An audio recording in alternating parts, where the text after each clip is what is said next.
uma escola bíblica, e na aula de hoje nós já estamos indo para o finalzinho do nosso trimestre, o finalzinho desse ano. Estamos indo para a aula de número 11. E na aula de número 11 nós iremos refletir, nós iremos meditar a respeito do tema a redenção. E esse tema é um tema muito importante, pois ele é o tema que de fato fez com que a humanidade tivesse uma segunda chance em sua vida, uma segunda chance de vida eterna com Deus, uma segunda chance de aproximação do ser humano com Deus, e foi através da redenção que isso foi possível. Obviamente essa redenção promovida pelo nosso bondoso Salvador Jesus Cristo. Antes de iniciar a nossa aula, convido você a se inscrever no canal da IBD, caso ainda você não seja inscrito, também dar seu like nesta aula e compartilhar para que outras pessoas venham também participar e refletir a respeito desses assuntos aqui tratados. E eu espero que a sua semana tenha sido uma semana abençoada na presença do nosso Salvador, uma semana na presença de Deus, na qual você viveu momentos de muitas experiências com Deus. Então vamos entrar aqui já na nossa aula, que se trata da redenção, e nós iremos ler o nosso texto áureo que está em Romanos capítulo 8 e versículo 23, que diz assim: "E não só ela, mas nós mesmos que temos as primícias do Espírito, também gememos em nós mesmos, esperando a adoção, a saber, a redenção do nosso corpo." Esse texto aqui, meus queridos adolescentes amados, ele já demonstra o quanto que o nosso Deus ele é maravilhoso e o quanto que foi poderosa a obra da redenção, pois é uma obra em que nos adotou como filhos e irá fazer a redenção do nosso corpo, ou seja, irá restaurar o nosso corpo em um corpo agora incorruptível, à semelhança do corpo de Cristo. E tudo isso nós iremos ver detalhadamente mais para frente. Vamos agora para a nossa leitura bíblica em classe, que se encontra também no livro de Romanos, carta que Paulo enviou à comunidade de Roma, que está lá no capítulo 3, do versículo 21 ao 28, que diz assim, versículo 21: "Mas agora se manifestou sem a lei a justiça de Deus, tendo o testemunho da lei e dos profetas. Isto é, a justiça de Deus pela fé em Jesus Cristo para todos e sobre todos os que creram, porque não há diferença." Que coisa mais interessante. "Porque todos pecaram e destituídos estão da glória de Deus." Não tem um que seja justo. Todo mundo pecou. Não tem esse que não pecou. 24. "Sendo justificados gratuitamente pela sua graça, pela redenção que há em Cristo Jesus." Ou seja, não há nada que o homem faça para que possa ser salvo. A salvação ela inicia em Jesus e vai para o homem. E daí o homem dá sua resposta de salvação para Cristo. Isso é magnífico, isto é maravilhoso. Tudo que precisava para o homem ser salvo já foi feito. Agora o homem só precisa, na verdade, a salvação está pronta para o ser humano. O ser humano tem que querer, né? Não tem como você... É a mesma coisa, eu preparo o almoço, eu preparo aquela comida gostosa, está preparada para você comer. O que falta para você comer? Pôr na boca. A salvação é isso, ela está aí, falta o que o ser humano pôr na boca. Entrar na salvação, viver a salvação. Continuando, versículo 25. "A qual Deus propôs para propiciação pela fé no seu sangue, para demonstrar a sua justiça pela remissão dos pecados dantes cometidos, sob a paciência de Deus." Ou seja, inclusive a salvação, a obra da redenção, ela é uma obra que tem um efeito retroativo, presente e futuro. Vamos continuar. "Onde está logo a jactância?" Aliás, isso mesmo. 27. "Onde está logo a jactância? É excluída. Por qual lei? Das obras?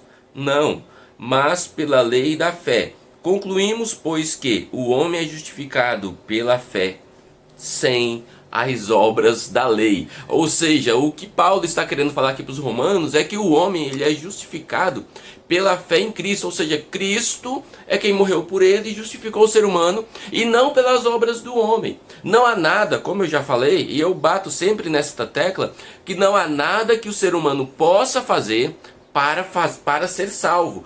Pois a salvação é uma obra exclusiva de Cristo, de presente, de graça, que foi dada para a humanidade, para todos os seres humanos, nas quais quiserem essa salvação, nas quais quiserem entrar pela porta da salvação, porque ela já está preparada, já está tudo pronto, mas você precisa entrar pela porta da salvação. Então, o ser humano só precisa disso, entrar pela porta da salvação para que ele seja salvo. E para que isso fique mais claro na sua cabeça, imagine que você tem duas portas. Uma porta é uma porta que dá entrada para uma casa muito confortável, muito linda, muito limpa, uma casa maravilhosa, está ali. A outra porta é uma porta que você está hoje e é uma porta ruim. É uma porta que te traz dificuldades, você anda por caminhos tortuosos, é uma porta escura, te machuca, te faz chorar. Só que você olha para a porta que é toda limpa, que é muito boa de ser entrada, está trancada, está fechada, você não consegue entrar nela. Você não consegue ir lá com uma chave e entrar nela. Essa porta é a porta da salvação, é a porta da redenção, é a porta de Cristo. A única porta que você consegue caminhar é a porta da perdição e você está caminhando por ela. Só que de repente aparece alguém lá naquela porta da salvação com uma chave e abre e olha para você e fala assim, ó, agora eu já fiz tudo, a porta está aberta para que você entre nessa porta e seja salvo. E você agora só precisa simplesmente sair da rota, sair do caminho em que você está andando e entrar por aquela porta que já está preparada. Você entende? Como a obra da salvação, com isso, ela é uma obra que foi totalmente feita por Cristo e que o ser humano não pode fazer nada em relação a isso, mas ele só precisa entrar pela porta da salvação. É isso que precisa, é isso que a humanidade precisa, é isso que eu e você precisamos para que nós possamos de fato, para que nós possamos definitivamente ter a nossa vida garantida em Cristo, ter a nossa vida garantida e a redenção ter efeito sobre nossa vida, Quando eu reflito sobre a redenção, eu fico muito emocionado porque esta obra ela é magnífica. Foi o que Cristo conquistou lá na cruz do Calvário, a meu favor e a seu favor. A redenção foi um ato negocial de Deus, em que Ele nos comprou para Ele, resgatando-nos da prisão do pecado, cujo fim era a morte. Ou seja, Deus sabia que pelas nossas atitudes nós seríamos condenados. Nós seríamos condenados à segunda morte, a morte espiritual. Então Deus ele fez uma negociação com a sua própria justiça, porque pela justiça de Deus, como nós pecamos, nós mereceríamos morrer, como nós lemos em João 3:23, aqui na nossa leitura bíblica em classe. Não, então a nossa condenação para pagar esse pecado era a morte. Só que Deus, em sua infinita misericórdia, negociou com a sua própria justiça e falou assim, não, se o homem vai morrer, então eu vou enviar meu filho para que morra em lugar dele, e assim ele não precise mais morrer, e garantir assim a salvação dele. Isso é lindo e magnífico. Vamos ver o que fala Ezequiel, capítulo 28 e versículo 20. O profeta Ezequiel, um profeta do Antigo Testamento, que fala o seguinte: também, quando um justo se desvia de sua justiça e fizer o mal, e eu puser uma pedra de tropeço diante dele, ele morrerá. Uma vez que você não advertiu ele, morrerá pelo pecado que cometeu. As práticas justas dele não serão lembradas para mim, porém você será responsável pela sua morte. Ou seja, o que você já fez, se você se desviar do caminho do Senhor, sair da porta da salvação e entrar na porta da perdição, isso vai ser insignificante para Deus. Sabe por que vai ser insignificante para Deus? Você pode até falar, mas eu já fiz tanto para Deus, eu já vivi tão certinho, e só porque eu agora não quero mais saber de Deus, eu vou ser condenado? É óbvio que sim. Eu vou ilustrar isso aqui que nós acabamos de falar com uma seguinte situação da vida real.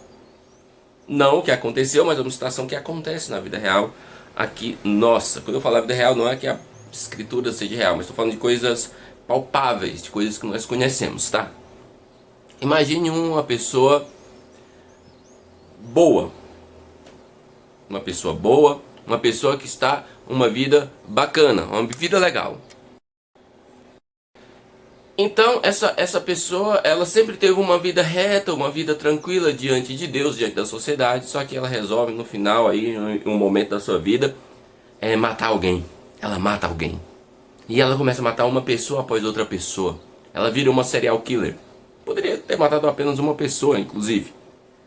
Você acha que pelas bondades, as coisas boas que ela fez antigamente, justifica ela não ser punida ou ser castigada pela morte que ela fez? Ou não pagar pela morte que ela cometeu? Se bem que tudo que ela paga não vai trazer a vida de volta. Mas ela não deve ser punida, ela não deve ser advertida pela morte que cometeu só porque ela foi uma boa pessoa? É claro que não, ela precisa ser advertida, ela precisa receber algum tipo de punição porque ela tirou a vida de uma pessoa. Então é assim com a salvação. Se eu estou bem hoje com Deus e eu simplesmente abandono tudo, saio da fé e começo a blasfemar de Cristo, não tem como Cristo considerar o tempo que eu estava bem para ainda me manter salvo, porque eu preciso continuar salvo no caminho sempre. Então a redenção, e Cristo ele é misericordioso, mas ele considera isso. Tanto é que isso é uma espada de duas faces, né? Uma espada de dois gumes, como a palavra de Deus fala. Sabe por que aquela espada de dois gumes? Porque assim como Cristo ele não vai considerar Deus, ele não vai considerar o que você fez de bom se você começou a fazer coisas erradas a partir de agora, ele também não considera nada do que você fez de errado se você resolveu estar no caminho a partir de agora. Ele simplesmente esquece tudo o que você fez que não prestava, tudo o que não condizia com a palavra de Deus, ele simplesmente esquece e agora você vai ter uma vida absolutamente redimida, restartada, reiniciada diante de Deus. Então é tudo muito lindo a questão da salvação. Uma reflexão a respeito da salvação. Vamos pensar em uma pessoa que está no corredor da morte, em uma penitenciária, que é chamada justiça de Deus. Digamos que a penitenciária chama-se justiça de Deus e tem uma pessoa que está lá condenada à morte.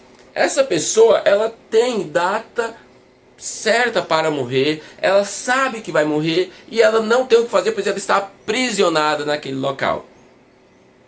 Acontece que quanto mais os dias vão passando, aquela pessoa, por mais que pense, eu vou aproveitar os últimos momentos da minha vida para que eu possa usufruir um pouquinho de vida ainda. Ela não tem como, porque ela está aprisionada. Ela está em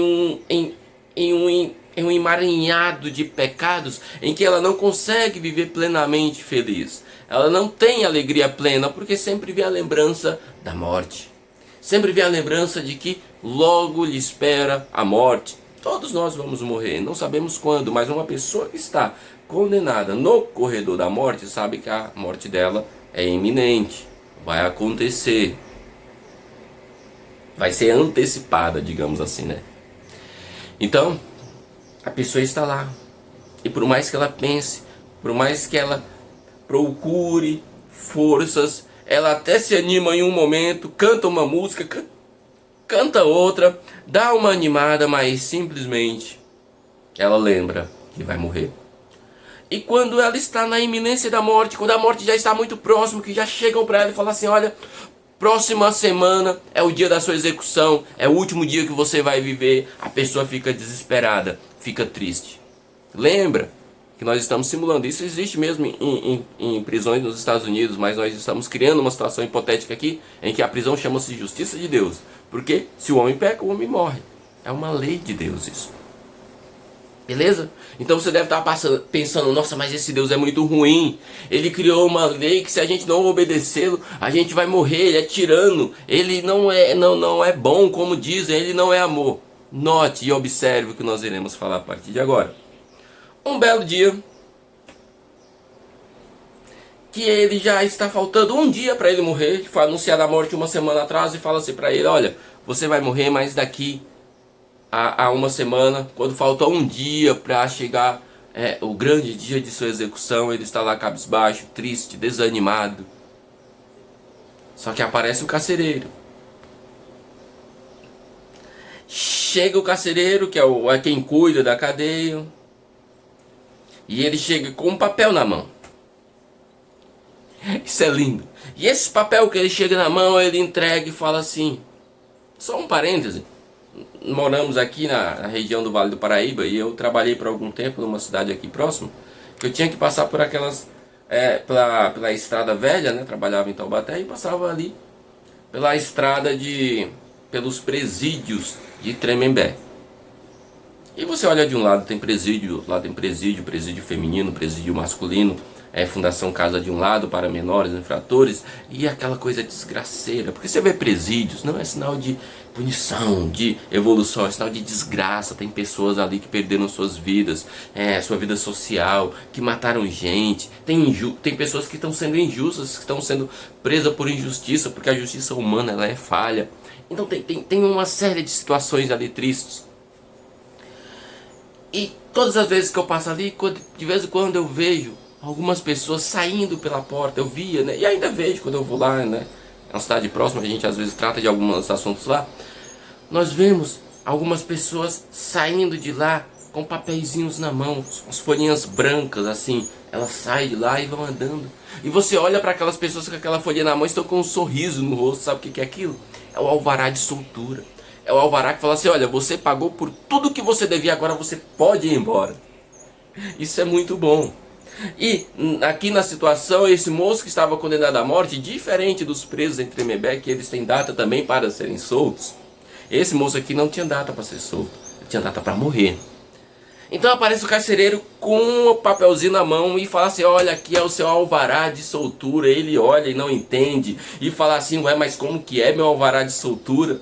Se eu vou morrer amanhã, o dia da minha execução é amanhã, como que eu estou com alvará de soltura? Eu nem advogado tenho, nem tenho condições para ter advogado, porque quando você já é condenado à morte, já era. Foi condenado, é uma condenação, não cabe mais recursos.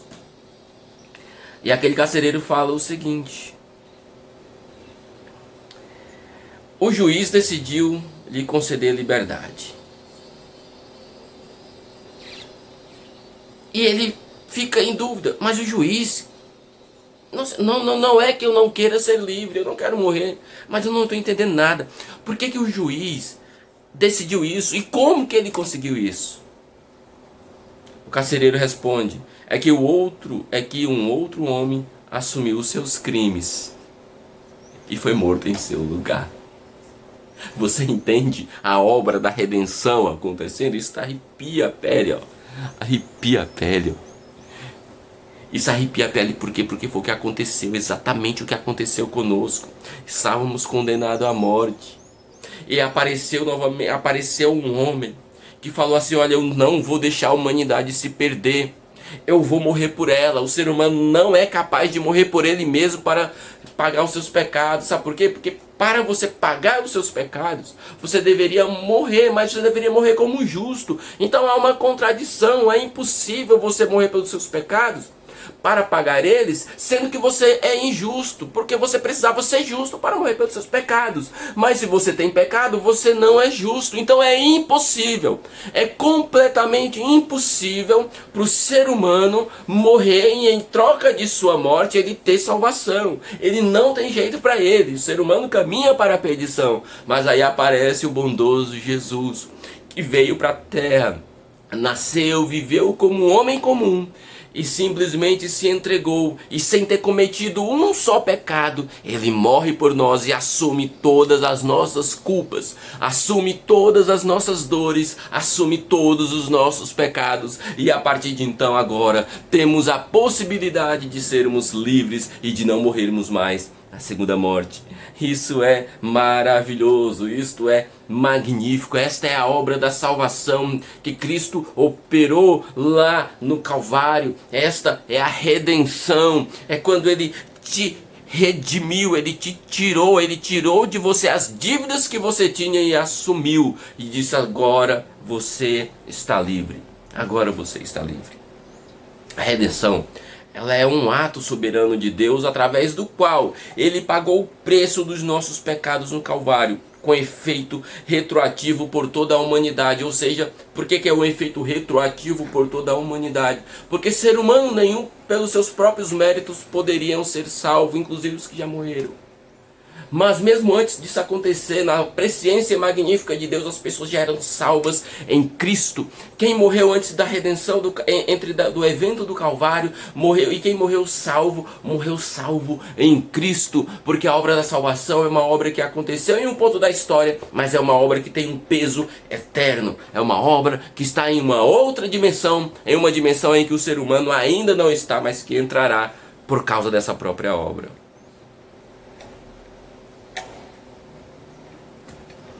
Entretanto, para receber a redenção, que é um documento de libertação de escravo, né, a palavra em si, os escravos eles estavam presos aos seus senhores. Quando eles recebiam uma carta de redenção, estavam falando assim: agora você está livre. Você não precisa mais ser escravo de ninguém. Agora você pode trabalhar e ter uma vida comum e normal. Obviamente que tinha algumas situações aí, limitações pela época, mas é basicamente isso. E essa palavra usada para nossa salvação. Os homens precisam apresentar 2 requisitos para serem salvos, para receberem a salvação. É o requisito do arrependimento e a fé. Porque só mediante a fé que você pode ser salvo. O arrependimento, quando falamos em arrependimento, nós vimos isso na aula anterior. Arrependimento tem a ver com mudança de caminho, com mudança de estrada. Arrependimento é quando eu estou caminhando em uma determinada estrada. Se eu me arrependo, eu dou meia volta, eu retorno. Eu saio daquele caminho e procuro em um outro caminho. Arrependimento só existe com mudança de atitude. Você não está arrependido se você peca hoje, imaginando que vai pedir perdão a Deus amanhã, e amanhã você pede perdão a Deus novamente, e você peca de novo, pede perdão novamente. Isso não é arrependimento, porque o perdão de Deus não é uma pílula que você toma para passar uma dor de cabeça. O perdão de Deus não é uma pílula que você toma para sarar aquele pecado, para sarar aquele outro pecado. Não, o perdão de Deus, ele é uma mudança de conduta. É uma pílula que você toma, mas você nunca mais entra por aquele caminho, porque você se arrependeu. Você, quando se arrepende de algo, você não volta a fazer. E se você volta a fazer e você acha que se arrependeu, você não se arrependeu. Você apenas teve aí uma amargura de alma. Você teve remorsos porque não deu certo, não saiu da maneira que você queria, que foi o sentimento de Judas. Ele não se arrependeu de ter entregue Jesus. Ele sentiu remorsos porque tomou uma proporção diferente daquela que ele esperava que tomasse. Então, seja uma pessoa arrependida e usufrua da salvação de Cristo. Usufrua. Qual o preço da salvação? Qual o preço da redenção? O preço da redenção, da salvação, é o preço de sangue. Precisaria haver derramamento de sangue para haver salvação, pois o ser humano precisava morrer. E é assim que o texto bíblico fala. 1 Pedro capítulo 1, versículo 18.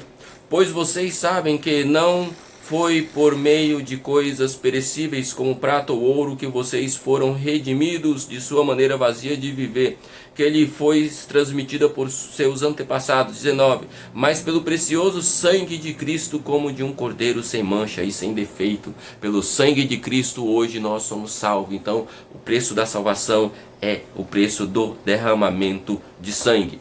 E a salvação, e a redenção, ela aconteceu, ela acontece, ela tem, na verdade, seus tempos. E tem o tempo do passado, que foi o período do Calvário. Cristo morreu por nós, há aproximadamente, no calendário que nós usamos, aproximadamente 2000 anos. Ele morreu na cruz do Calvário. Então, tem o preço do passado, tem o tempo do passado. E também tem o tempo do presente, porque mesmo que ele morreu em 2000 anos, hoje em dia nós ainda nos arrependemos, aceitamos a Cristo e somos salvos. E disse Jesus: Senhor, lembra-te de mim, e disse a Jesus: Senhor, lembra-te de mim quando entrares no teu reino. Disse-lhe Jesus: em verdade te digo que hoje estarás comigo no paraíso. Isso na morte, aquele preso que estava do lado de Jesus que falou. Então a salvação, ela tem um tempo a redenção, ela tem o seu tempo do passado, que foi a morte de Cristo na cruz. Tem o seu tempo do presente, que é quando alguém se arrepende e aceita a salvação de Cristo e se converte a Cristo. A redenção está aqui no tempo presente. E tem o tempo futuro, que é a recompensa da salvação. A redenção, que nos é passada foi realizada no Calvário, e o tempo presente é no Calvário, que é no tempo passado. E no tempo presente aconteceu quando a nossa conversão ela teve a sua repercussão, quando nós fomos convertidos.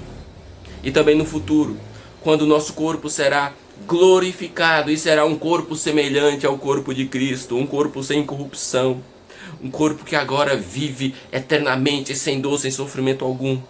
E nós temos, além de tudo isso, as bênçãos da redenção, que tudo isso é bênção.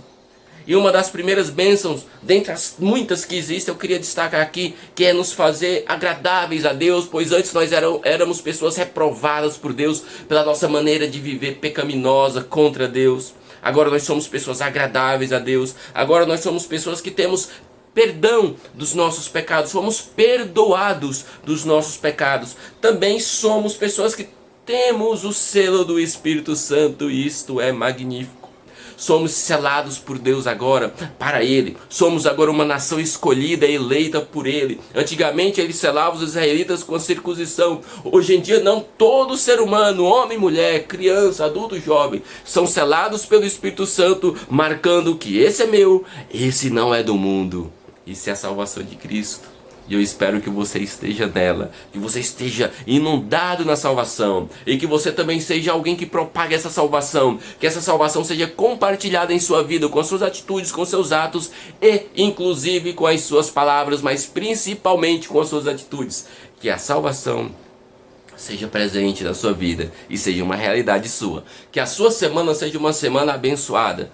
Que o nosso Deus, que a salvação do nosso Deus permeie toda a sua vida e você venha ser feliz e testificador da palavra. Fiquem todos com Deus e até a nossa próxima aula, se assim Deus nos permitir.